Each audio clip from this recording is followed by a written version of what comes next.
Now at 10, a dispute between Dane County officials and the Henry Vilas Zoo is leaving some unanswered questions about funding. And a Democratic presidential hopeful makes a stop in Madison, what his message is to Wisconsin voters. Plus, the Badgers know the way to San Jose. Find out who the team will take on in the first round of the NCAA tournament.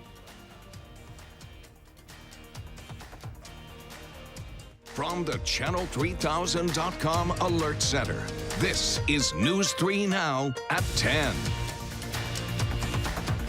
The Henry Vilas Zoological Society hopes Dane County comes back to the table to negotiate a contract going forward. Dane County Executive Joe Parisi says he's concerned about the organization repurposing funds the public believes are going to the care of the zoo's animals. Josh Sprider has more from both sides of the issue. While Dane County runs the Henry Vilas Zoo, the Henry Vilas Zoological Society has been a fundraiser for more than a century, which the organization says has helped keep the zoo free. We're surprised that we'd want to end this successful relationship because in the last 5 years in particular, it has been nothing but successful. Amy Supple is the vice chair of the Zoological Society. She's frustrated with the county because she says they won't come back to the negotiating table. Executive Zoo Director Rhonda Schwetz says it really comes down to staying accredited with the Association of Zoos and Aquariums, or AZA. This is not something that we wanted to end up with. We wanted to end up with a really good contract that had all of us doing what our best role was. Schwetz says the society currently has $6 million saved up, which she doesn't have direct access to. The Zoological Society is a support organization. Its main role is fundraising. Now that can happen through on grounds and has happened successfully for us for many, many years. But the issue really becomes when the zoo, county, and the society are not communicating well on where that money is going. But Supple says the AZA's latest report didn't show the society doing anything wrong. She adds that many of her 14 full-time and 63 part-time employees would be out of a job come the end of the month if no deal is made. It seems odd to us that all of a sudden these are major issues when they haven't come up in the past 5 years and they haven't been raised even in the last 10 months of negotiation. Supple says the society follows its contracts every year, just like many other zoos across the country. She tells me they gave around $800,000 in funds to the zoo, plus another $200,000 to $300,000 in requests by the county, and that they've never denied a request. I really would like them to just sit down and let us get back to a discussion about how to make our organizations work together, again, to be effective and functional, and to continue the success we've seen over the last 5 years. That's all we're asking. When I spoke to Schwetz and Supple one-on-one, both agreed communication was lacking between all parties, but both also agreed everyone on the negotiating table wanted to keep the zoo accessible for all to enjoy. I love this place, and I just want to make sure that it stays free and we stay accredited. Those are the two biggies for us. Along with fundraising, the Henry Vilas Zoological Society currently operates all of the zoo's concessions, carousel, and train ride. The current contract runs out on March 31st. Reporting in studio, Josh Sprider, News 3 Now. In a statement, Dane County Executive Joe Parisi says donations are not going to the right places. He noted the society started charging a fee to people who wanted to volunteer, saying, quote, forcing people to pay to volunteer their time and talents to help young people learn about conservation undermines the values of access and inclusion for all that come with operating a free zoo. Now, if the contract is not signed, Parisi says the county is prepared to provide the funds necessary to ensure the transition minimizes interruptions to visitors at the zoo. Flooding and its aftermath continue to be a problem for many southern Wisconsin communities. Farmers are especially being impacted by rain and rapid snow melt. In Trempealeau County, some farmers say their corn and grain fields haven't been affected yet, but that will change if the water rises any higher. David Hosley, a farmer in the town of Dodge, says his cows are even in danger. We have cattle below and they're still in the water, but they're going to be okay, because they got the sheds there that they can go into. Several of the streets near Trempealeau River are completely flooded, leaving many of the town's buildings uninhabitable. There's good news for people in the village of Newburgh. The water restriction order is now lifted. Leaders there say they have made temporary repairs to stop a leak at the sanitation system. Residents can now return to using the water as normal. Officials declared a level 2 emergency yesterday because of flooding, and it created an overflow situation within the village's sanitary system. Waters rose more than 18 inches Saturday afternoon. All right, let's turn it over to Dana Fulton with your first alert forecast. Good that we've had some of these dry days. It definitely takes some time to get rid of all that flooding. Absolutely, Amanda. The dryness that we're expecting over the next few days, not only is it not adding any more moisture, any more rainfall to what we have on the ground, but that sunshine's really going to help a little bit with the evaporation of some of these ponds and puddles that we're dealing with currently. Now, our Doppler track is nice and calm tonight. We're looking at our cloud coverage increasing, though, over the next few hours. We'll have a mostly cloudy sky by early tomorrow morning. Right now, it's about 30 in Madison, west-northwest breeze, about 7 miles per hour.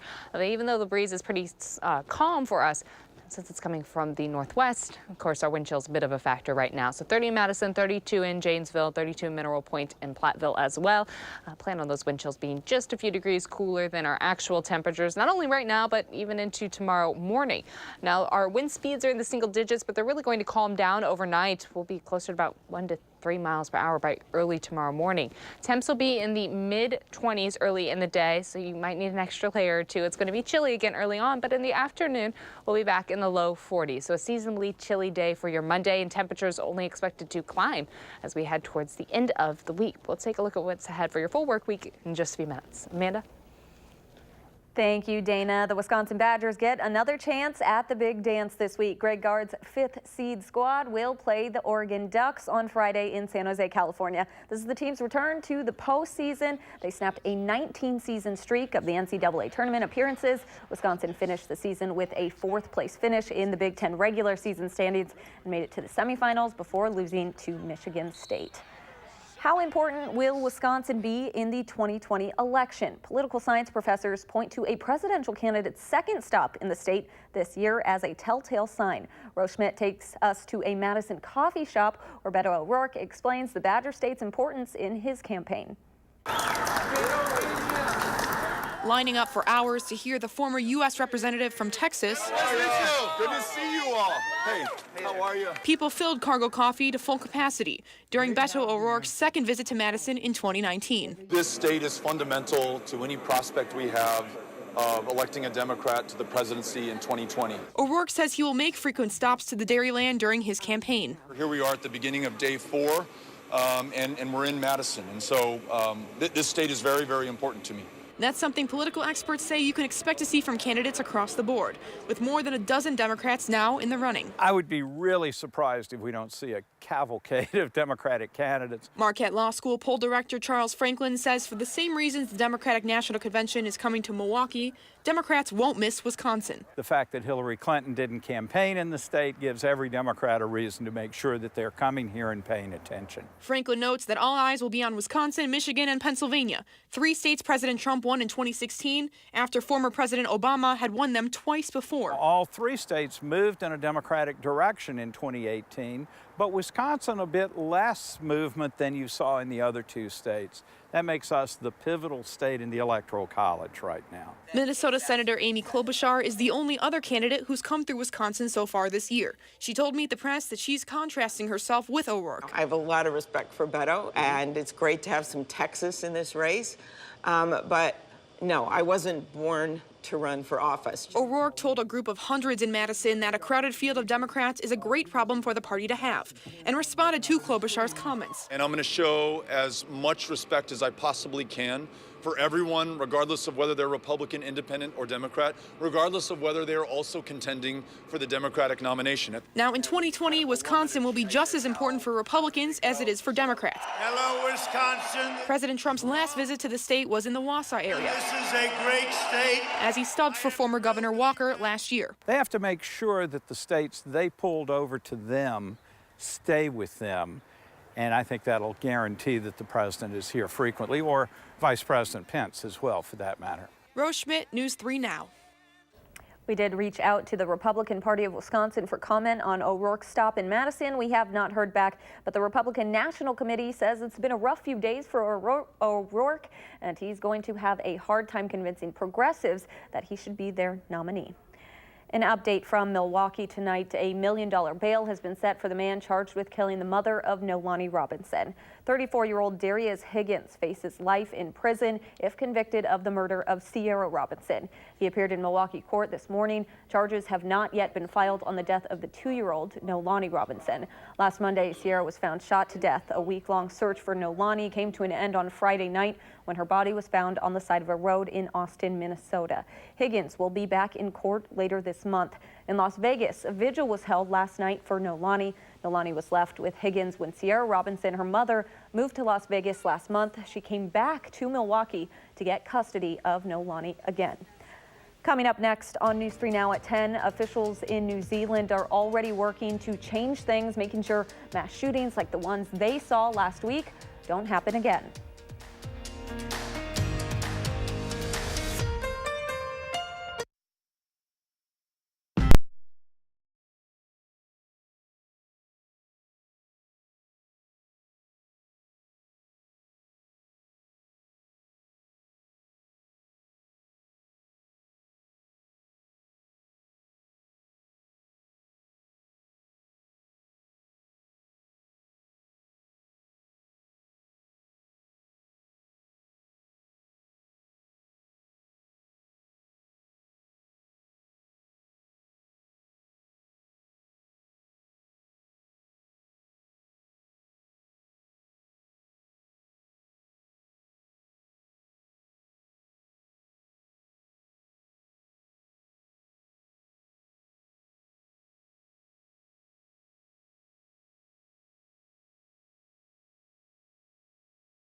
The grieving continues in New Zealand in the wake of the deadliest mass shooting in its history. As the families of the 50 victims wait for authorities to release their bodies for burial, the country's prime minister and her cabinet are discussing how to prevent similar attacks in the future. CBS's Meg Oliver reports. In Christchurch, New Zealand, crowds continue to pay their respects outside 2 mosques where more than 4 dozen worshippers lost their lives. Your support is overwhelming. I just want you to know that. And we're not going to allow few fanatics to divide our community. We're one. According to investigators, the evidence suggests the gunman acted alone. The 28-year-old Australian is one of 3 suspects arrested after the attack, but police say the others were not involved. We're all gobsmacked. We don't know what to think. The suspected killer's family went on television to express their shock and their sorrow at his alleged involvement. We're so sorry for all the families over there, for the dead and the injured. Yeah, we just can't think nothing else. Just want to go home and hide. The attacker reportedly adhered to a white nationalist ideology that painted immigrants as invaders and mentioned President Donald Trump by name in a 70-page manifesto. President Trump was asked if that movement poses a growing global threat. Mr. Trump said he didn't think so. It is on the rise, and the president should call it out, but sadly, he's not doing that. Acting Chief of Staff Mick Mulvaney said the criticism is misdirected. Every time something bad happens everywhere around the world, folks who don't like Donald Trump seem to blame it on Donald Trump. New Zealand's Prime Minister said her government is exploring ways to prevent another mass shooting, an effort that could lead to stricter gun laws. Meg Oliver, CBS News, New York. Officials say they expect the remains of all the victims to be released to their families by Wednesday. More local news now. Gushing with green and the luck of the Irish, the St. Patrick's Day Parade around Capitol Square in Madison drew a crowd to celebrate Irish culture through music, dance, and dress. The 22nd annual parade was complete with bagpipes, Irish dancers, and even a leprechaun with, of course, a pot of gold. Proceeds from this year's parade will benefit the Carbone Cancer Center, Gigi's Playhouse, and Logan's Heart and Smiles. Well, it was a pretty sunny day out there, but still pretty chilly. You had to have your green on quite a few layers. Yes, a few layers of green, or I did notice, as you said, the sunshine, some really cool shamrock shades I was pretty jealous of. I wish I could have gotten a pair of those. Overall, today was pretty calm. If we look back at what today could have been, or our records for St. Patrick's Day, the record high, 80 degrees. Certainly not there this afternoon. The record low, 8 below zero, thankfully not there. We have had a little bit of rain in the past, so we have picked up quite a bit of snowfall in the past. Again, those were all St. Patrick's Days that were. The St. Patrick's Day that was today, overall pretty average, starting the day in the mid-20s early this morning. Hold on to that number because it'll be repeating for your Monday and Tuesday mornings in the mid-20s for us. This afternoon we were just a little below average, our highs in the low 40s. Again, hold on to it. Tomorrow's looking pretty similar for us. Again, nowhere near record breaking. So our daylight hours getting a little longer for us. Sunset not until 7:06 this evening. Looking at our Doppler track, it's pretty calm for us right now. We just have a few clouds building in, high pressure off through the plains, sending us a little northwest breeze. That breeze is expected to actually calm down a little bit overnight. It'll stay pretty light for us heading into tomorrow morning, and then we might see that breeze pick up just a little more in the afternoon, but even then, only 5 to 10 miles per hour. Now, as we look ahead to your Monday, we're expecting a variably cloudy sky in the afternoon. Get some pockets of sunshine throughout the day, though. For your Tuesday, it'll be mostly sunny. Our wind direction shifting a little bit, so it becomes a little more southwest for us by Tuesday. So we are going to watch our temperatures climb just a little bit for Tuesday and into Wednesday as we get a little more southerly flow. Now, Wednesday, there's a slight chance, especially for areas north of Madison, to see some flurries early in the morning, but right now it really is just a slight chance for us. And then later in the day, otherwise, partly sunny sky expected for us for Wednesday afternoon. So the dry trend continuing on.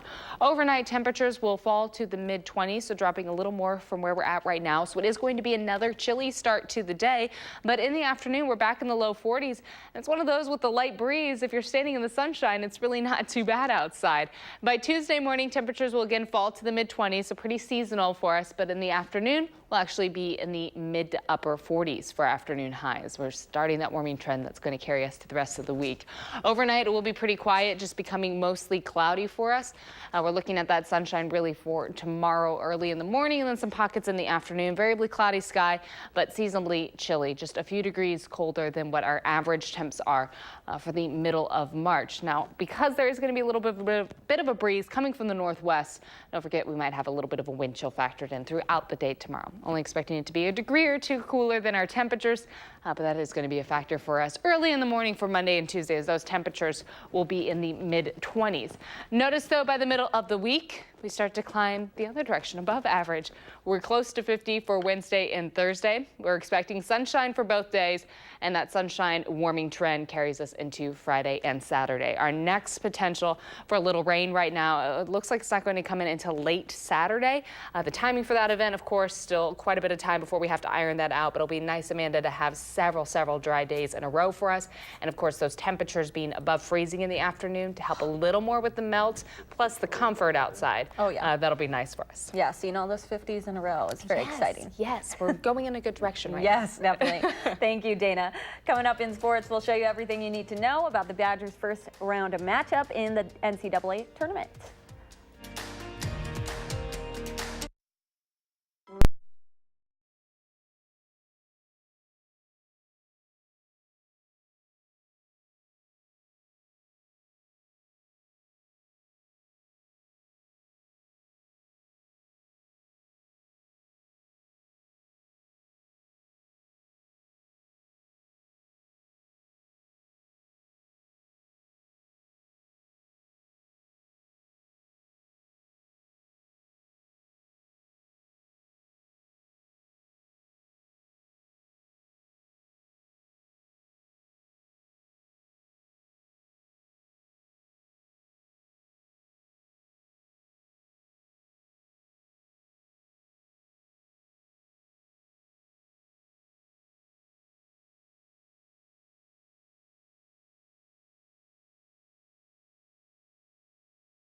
Well, for the 20th time in the last 21 years, the Badgers are heading to the NCAA tournament after a one-year hiatus. Now, Wisconsin is the number 5 seed in the South. They'll face 12-seeded Oregon here. Here's part of the bracket. That game is in San Jose, California. Now, a total of 8 teams from the Big Ten were selected by this year's committee. That is a new conference record. Now, whoever wins this game will face the winner of this one down here, 4th-ranked Kansas State and 13th-ranked UC Irvine. That would be in round 2. That game over here. Now, the Badgers are coming off a loss in the semifinals of the Big Ten tournament to Michigan State. The Spartans beat Michigan for the conference tournament title this afternoon. Wisconsin missed out on the NCAA tournament last season for the first time in 19 years, so the team is excited to be back. And really, at this point of the year, it's anyone's game. Seeing the school that I play for's name pop up on the bracket, something I've always dreamed about ever since I was a little kid and started playing basketball and started watching the selection show. So I'm extremely excited. How far can you go in this tournament, gentlemen? All the way. The sky's the limit. I mean, it's not like you're going to pull anybody in the tournament and they're going to say they can't win the whole thing. So, but we genuinely feel that, and that's what we believe. But we're not looking at a championship game. We're looking at Oregon right now. Regardless of opponent, we know at this point in time you have to be on point and play really consistently because you're playing against a team that's had a really good year.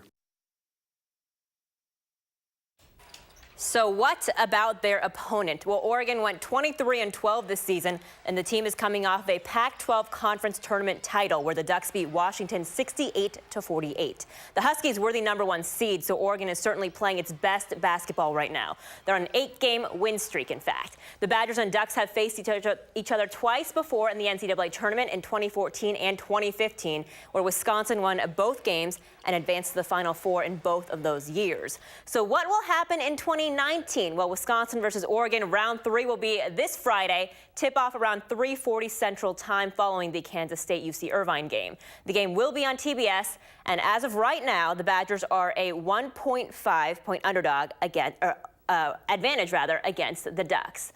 The Badgers aren't the only team in Wisconsin heading to March Madness. Marquette also got a bid to the NCAA tournament. The Golden Eagles are also a 5 seed and will play 12th seed Murray State on Thursday in Hartford, Connecticut, also around 3:40 Central Time on TBS. Now, Marquette started the season off strong but struggled down the stretch, ending the regular season on a 4-game losing streak. Then the Golden Eagles lost Seton Hall in the semifinals of the Big Ten tournament. Marquette with a 25-8 overall record at the moment. Well, potential second-round playoff matchup this afternoon between the 76ers and Bucks, and it's a battle between each of the team's MVPs. Giannis Antetokounmpo scoring a career-high 52 points, along with a casual 16 rebounds. The Greek Freak is now the 11th player to score at least 50 points in a game this season. That's a new NBA record. Joel Embiid putting up 40 points and 15 rebounds for the Sixers, and Philadelphia wins, though. They're 130-125. But back to the NCAA tournament. We'll, of course, have coverage from San Jose later on this week. Jay Wilson and Kevin Lewis both will be out in California, giving us everything you need to know about the Badgers and Ducks. Everyone's filling out their brackets. Yes, now indeed. is the time. Do it now. All right. Thanks so much. We'll be right back.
We had a pretty sunny St. Patrick's Day. I know you were out at the parade, and it was Yes. nice. A little chilly, but nice. It was chilly if you were in the shade, but in the sun, it really wasn't too bad out there. And we're expecting really similar conditions tomorrow, actually. A variably cloudy sky for your Monday. Temperatures will be back in the mid-20s early in the day, Monday and Tuesday. Notice our afternoon highs, though, through the week are going to steadily climb on up. In the low 40s for us again tomorrow, mid-40s for Tuesday, and then into the 50s for the middle and end of the week.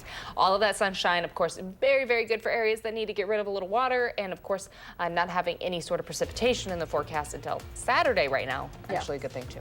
And Wednesday is the start of spring? Wednesday is the start of spring. Woo! It's finally here. All right, thanks for joining us. Have a great night.